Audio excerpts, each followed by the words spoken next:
That's right. Believe in Allah every day of our life.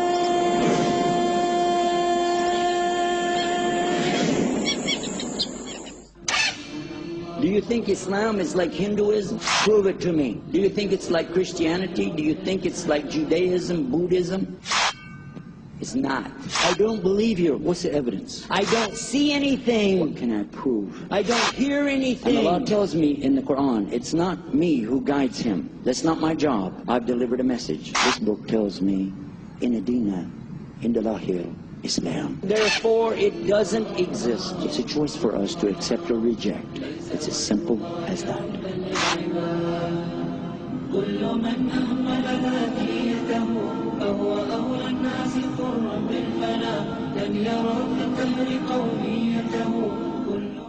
Bismillah, alhamdulillah, wassalatu wassalamu ala rasulullah wa ala alihi wa sahbihi ajma'in.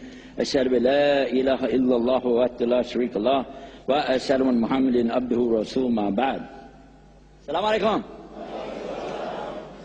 Tonight we're going to be talking about one of my favorite subjects, Islam. This is my favorite subject. Everybody likes Islam?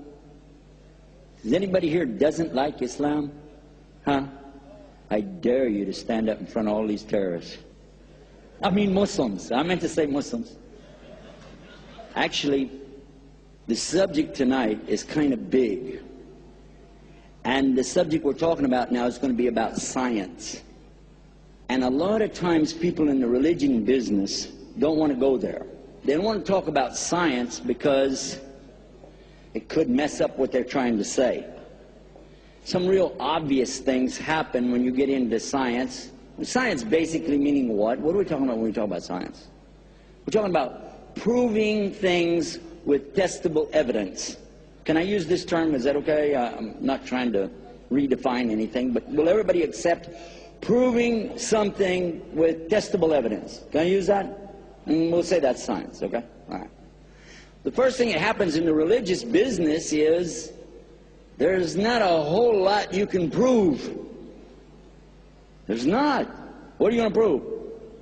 And I remember when I first came into Islam, I had no idea I was coming to Islam. I was trying to convert, remember that, a Muslim to be a Christian. And he said, I'll go to your religion. I said, great. He said, if your religion's better than my religion, he said, but you're going to have proof.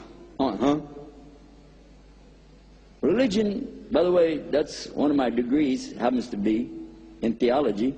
And for sure, religion is not about proof. It's about faith. Faith. You got to have faith, you know, like that. Not about proof. What is that? I said, faith is religion. He said, no. In Islam, we have both. I said, both? How can you have both? How can it be that you're going to tell me that you have faith and proof? How? And then I challenge him, are you going to tell me you can prove there's a God? Now stop and think. What kind of question did I just ask him? What? A man preaching a religion is asking somebody else to prove my point. I'm out here talking about God, right? I'm saying there's a God, right? Every preacher is saying there's a God. There's no religion on earth that will tell you, well, we're not real sure. We're just kind of like having fun with you today. No, there's God. There is God. Is there any proof? And then the preacher himself will go, no, there's no proof. How could I be asking him, can you prove it? I'm supposed to be a preacher. He said in Islam, it's absolutely provable, testable evidence. The science starts right there. Where does science start in Islam? Immediately. Where's the proof? Huwa alladhi khalaqa as-samawati wal ard. He's the one who created the heavens and the earth. Al-Khaliq. In Arabic, the creator. No scientist wants to start with that. Creator? No. Well, logical conclusion, testable evidence, go back to science. If there's a creation, there has to be a creator, yes or no? Yes or no? I just want to know that. If there's a creation, there's a creator, yes or no? Okay. So ask a scientist, isn't that true? If there's a creation, there's a creator? He'll say, no. You say, well, why? He said, there's no creation. Well, what's this? What's what? What's in front of you? Don't you see anything? Now, if you go to philosophy, anybody know what's philosophy? What's philosophy? Huh? Philosophy, my limited knowledge, right? But it seems to me philosophy is proving you don't exist anymore. Because that's one of the things they ask you. Can you prove you exist? That's philosophy for you, huh? I know I don't want that. Say, you can't prove you exist? Are you sure? What if I walk up and smack you? And you go, hey, I don't exist.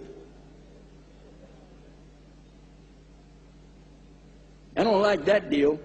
Testable evidence. Is there a creation? Yes or no? Let's solve that tonight. It's hot up here. Excuse me. Everybody's got your eyes open, right? Do you see anything around you? Okay, then it's there. Can we accept that? If you see stuff in front of you, I'm going to say it's there, all right? And if you hear something, is anybody here right now you can't hear what I'm saying? No, that's a real stupid question, isn't it? Huh? Come on, think about it. Is anybody here cannot hear me? Duh. So if you can see and you can hear, that's something, yes or no? All right, so we were going to use that for testable evidence. Do you see anything? Yes. Do you hear anything? Yes. Therefore, something is there. So it exists. Do you accept existence? Okay, I accept that. Now we want to talk about where did it come from. Well, everybody knows human beings came from monkeys. What? We did. Okay, easy one for you. This easy. I'm not going to stretch your brain too hard. You're going to tell me we came from monkeys. How does it work? This is evolution. What is evolution? Evolution means something evolves. It's at one stage, and then it evolves to another stage. By the way, most religions don't accept evolution. Religions don't accept evolution. Evolving from this to this. They said, there's this big mass, a rock, floating in space, and it blew up. What made it blow up? I don't know. When did it blow up? I don't know. How did it blow up? I don't know. What was it before it was a rock? I don't know. But you're telling me evolution. So the rock must have come from something else. I don't know. But anyway, there was a rock. All right. And it blew up. And it blew up. Okay. And then everything happened after that. Oh, really? Everything come from a blowing up. All right, just trying to get the idea how that works. And from the blowing up came stars. How did that happen? From the blowing up. Excuse me, I don't want to bother you with your thinking, but we're Muslims. And you can pick up any newspaper or listen to any television channel on earth, and you will find we're the experts on blowing up, okay? So don't tell us about blowing up. When you blow something up, is it a mess or it's real nice? Which one? Organized or mess? Okay, I'm going to use the word chaos, meaning big mess. Chaos or organization? Okay, just real slow. Blowing up. Chaos, organization. Which one? Okay. But just to be real sure, in case you forgot, look out with your eyes. Look out as far as you can see at night, especially, and look at the stars. Is it pretty? It's so beautiful. It's such a beautiful, mystic kind of a thing that a human being goes, whoa. It's so overwhelming that a young boy will like to take his new wife, his bride out, his girl, and take her out just to look at the stars. They do it all the time because it's so romantic. It's so, you're just looking at a bunch of fires. If all you believe in is this, what you said, evolution, those are just fires, man. Just light some matches and get excited.